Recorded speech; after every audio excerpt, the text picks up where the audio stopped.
తులారాశి వారికి 14-15 తారీఖులో ఏప్రిల్ నెలలో రవి భగవానుడు మేషరాశిలోకి ప్రవేశిస్తూ ఎండల్ని తీవ్రతరం చేసే పనిలో ఆయన ఉంటాడు. కేవలం తులారాశికి వారికి మాత్రమే ఈ గ్రహ కూటమి చాలా అనుకూలంగా మారడం జరిగింది. అందులో ముఖ్యంగా శనిగ్రహం గత 2.5 సంవత్సరాలుగా పంచమ స్థానంలో ఉన్నటువంటి శని భగవానుడు 6వ స్థానంలోకి అంటే జయస్థానంలోకి మారడం జరిగింది. 6వ స్థానం అంటే శత్రువులు, రోగాలు, రుణాలు, విజయం, ఇంటర్వ్యూలు, పోటీలు, ఎలక్షన్లు ఇవన్నీ 6వ స్థానంలోకి రావడం జరుగుతుంది. ఒక వ్యక్తి జీవితంలో మనిషి సక్సెస్ అవ్వాలంటే అతని జన్మ జాతకంలో 6వ భావం స్ట్రాంగ్గా ఉండాలి. ఖచ్చితంగా ఒక పాపగ్రహం 6వ భావంలో ఉంటేనే జాతకుడు ఎందులో అన్నా విజయం సాధించగలుగుతూ ఉంటాడు. మరి గోచారరీత్యా స్వభావ సిద్ధంగా పాపగ్రహం అయినటువంటి శని భగవానుడు మీనరాశిలోకి 6వ రాశిలోకి ప్రవేశించడం ఈ రాశి వారికి నిజంగా ఒక వరం లాంటిది. రాబోయే 2.5 సంవత్సరాల్లో ఈ తులారాశి వారు ఎక్కువగా అటు సెలబ్రిటీ రంగంలో కానీ, సినిమా, మీడియా, టీవీ రంగాల్లోనూ, ఫైనాన్సు, బ్యాంకింగ్ సంస్థల్లోనూ ఏదన్నా ఒక ఉన్నత స్థాయి చెందిన వారంతా ఈ తులారాశి లేదా తులా లగ్నంలో జన్మించడం జరుగుతుంది. మనం బాగా ఉన్నత స్థాయిలో ఉన్నటువంటి సినిమా, సాఫ్ట్వేర్ రంగంలో ఒక 10 మంది పేరు చెప్తే అందులో 8 మంది ఈ తులారాశి తులా లగ్నంలోనే ఉండడం జరుగుతూ ఉంటుంది. అటువంటి అదృష్టకరమైనటువంటి రాశి వారికి 6వ స్థానంలో శని భగవానుడు రావటం ఇన్నాళ్లుగా వీరు చేస్తున్నటువంటి వృత్తికి తగిన న్యాయం, ప్రతిఫలం, గుర్తింపు రావడం జరుగుతుంది. దానికన్నా ముందుగా ఏంటంటే ఆల్రెడీ 6వ స్థానంలో ఒక 15-16 నెలలుగా సంచరిస్తున్నటువంటి రాహుతో శని భగవానుడు కలియడం వల్ల ఎవరైతే ఈ రాశిలో ముఖ్యంగా టెక్నికల్ రంగం అయినటువంటి మెడికల్ అవ్వచ్చు, సాఫ్ట్వేర్ అవ్వచ్చు, అలాగే ముఖ్యంగా సినిమా సంబంధించింది, ఈ కెమెరా సంబంధించిన ఉపయోగించినవి, పెద్ద పెద్ద భారీ యంత్రాలు, ఎర్త్ మూవర్సు, అలాగే విమానాలకు సంబంధించిన వృత్తుల్లో ఉన్న వాళ్ళందరికీ కూడా వారి స్థాయికి తగినట్టుగా వృత్తిలో అభివృద్ధి వస్తుంది, గుర్తింపు రావటుంది. ముఖ్యంగా వాళ్ళ యొక్క వేతనం, జీతాలు పెరుగుతాయి. అలాగే వీళ్ళకి మామూలుగా ఈ సినిమా ఫీల్డ్లో, టీవీ రంగంలో ఉన్న వాళ్ళకి వారి రెమ్యునేషన్ కూడా విపరీతంగా ఎవరు ఊహించనంతగా పెరగడం జరుగుతూ ఉంటుంది. దానికి అదనంగా ఈ రాష్ట్రాధిపతి శుక్రుడు కూడా అదే రాశిలో ఉచ్చ స్థితిలో రావడం జరుగుతుంటుంది.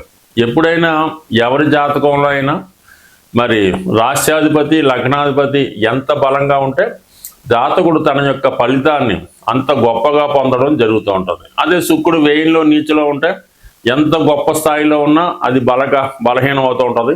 అదే మీనరాశిలో శుక్రుడు ఉంటే ఈ తులారాశి వారికి వారి స్థాయి విపరీతంగా పెరుగుతుంటుంది. ఎప్పుడు కూడా ఒక హై సొసైటీలో, హై క్వాలిటీలో ఉండడం జరుగుతూ ఉంటుంది. మరి ఇక భాగ్యాధిపతి ఎన్ని గ్రహాలు ఎంత అనుకూలంగా ఉన్నా మెయిన్ అదృష్టం మంచిది, అదృష్టవంతులు అవుతుండాలి. ఈ రాశి వారికి అదృష్టాన్ని ఇచ్చే గ్రహం బుధగ్రహం. అందుకనే వీళ్ళు ఉద్యోగం కన్నా వ్యాపారంలో బాగా రాణించగలుగుతుంటారు. మేధావి వర్గం వారంతా ఈ బుధగ్రహ ప్రభావం వల్ల ఈ తులారాశిలో వాళ్ళు ఎక్కువగా ఉండడం జరుగుతుంటుంది. అటువంటి బుధుడు మరి 6వ స్థానంలో నీచ స్థానంలో ఉండడం జరిగింది. అయితే ఇక్కడ నీచభంగ రాజయోగం రావడం వల్ల కంపల్సరీగా వీళ్ళ యొక్క ఫెయిల్యూరు సక్సెస్గా మారడం జరుగుతూ ఉంటుంది. అంటే గతంలో వీరు ఏదన్నా ఒక ప్రాజెక్టు, ఒక పని చేసి ఫెయిల్ అయి ఉంటే ఆ ఫెయిల్ అయినటువంటి దాన్ని మళ్ళీ హయ్యెస్ట్ రేటుకి అమ్ముడుపోవడం కూడా జరుగుతూ ఉంటుంది. సో ఈ విధంగా వీళ్ళకి ఫెయిల్యూర్ తర్వాత సక్సెస్ రావడానికి కారణం అవుతూ ఉంటుంది.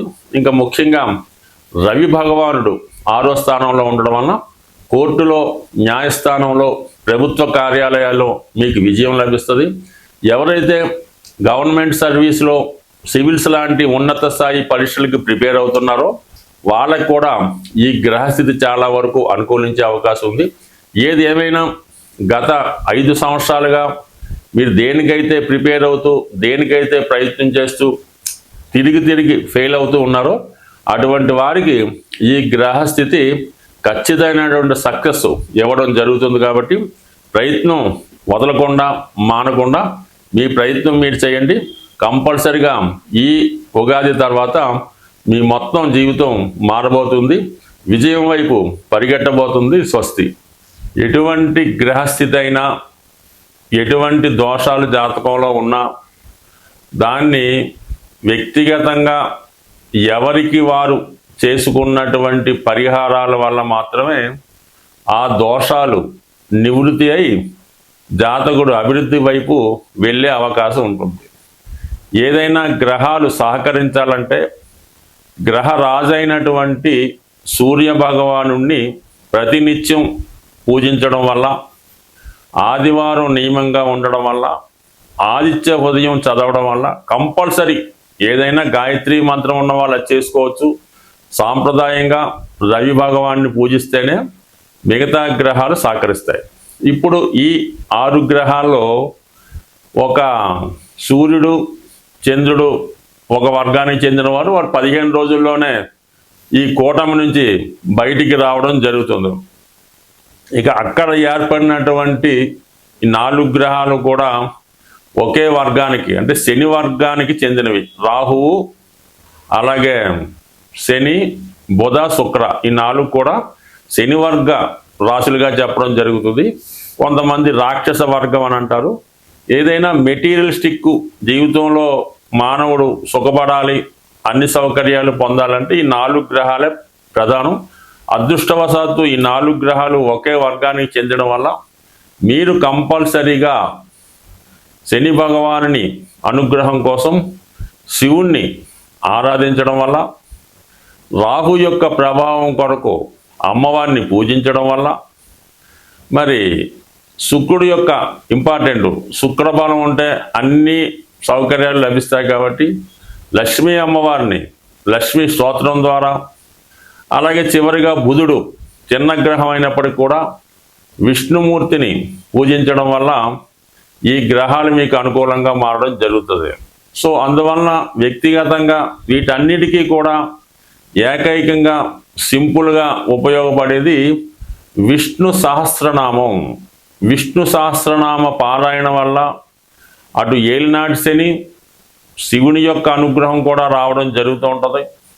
అలాగే విష్ణుమూర్తి అనుగ్రహం లభిస్తూ ఉంటుంది. ముఖ్యంగా లక్ష్మీ అమ్మవారి అనుగ్రహం కలగాలన్నా కూడా ఈ విష్ణు సహస్రనామ పారాయణతో పాటు అందులోనే యాడైనటువంటి లక్ష్మీ స్తోత్రాన్ని కూడా అది వినడం కన్నా, చదవడం కన్నా ముందు దాని యొక్క అర్థాలు మీరు వివరంగా తెలుసుకునే ప్రయత్నం చేయండి. మరి చాగంటి కోటేశ్వరరావు గారి ఉపన్యాసాల ద్వారా కానీ, పర్టికులర్గా ఉన్నటువంటి మరి ఆ విశ్లేషణ గ్రంథాలు చదవడం వల్ల తెలుసుకోవచ్చు. సో ఏదైనా మరి ఈ శాస్త్రాన్ని రచించిన వాళ్ళే ఈ 108 నక్షత్ర పాదాలకి ఈ విష్ణు సహస్రనామాన్ని విడదీసి ఒక్కొక్క నక్షత్రానికి ఒక్కొక్క శ్లోకాన్ని ఇవ్వడం జరిగింది.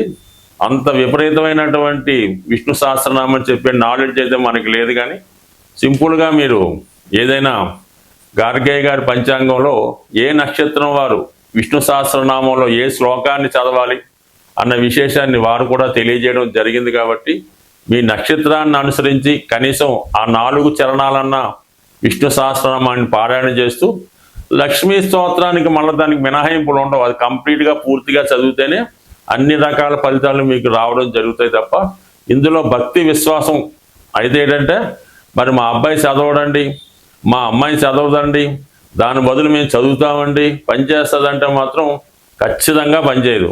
కనీసం సూక్ష్మంలో మోక్షం ఎంతో కొంత నమ్మకం పెట్టుకుంటూ కనీసం ఆ పుస్తకాన్ని దగ్గర పెట్టుకొని వీలైనప్పుడల్లా దాని వంక ఒక చూపు చూస్తే కంప్లీట్గా మీకు ఆ అనుగ్రహం తప్పగా లభించే అవకాశం ఉంది. ఏదైనా నమ్మకం, విశ్వాసం, గ్రహాలు శుభాన్నిచ్చినా కష్టాన్నిచ్చినా అవి అనుభవిస్తున్న వారికి ఇది చక్కని పరిహారంగా లభించే అవకాశం ఉంది. స్వస్తి.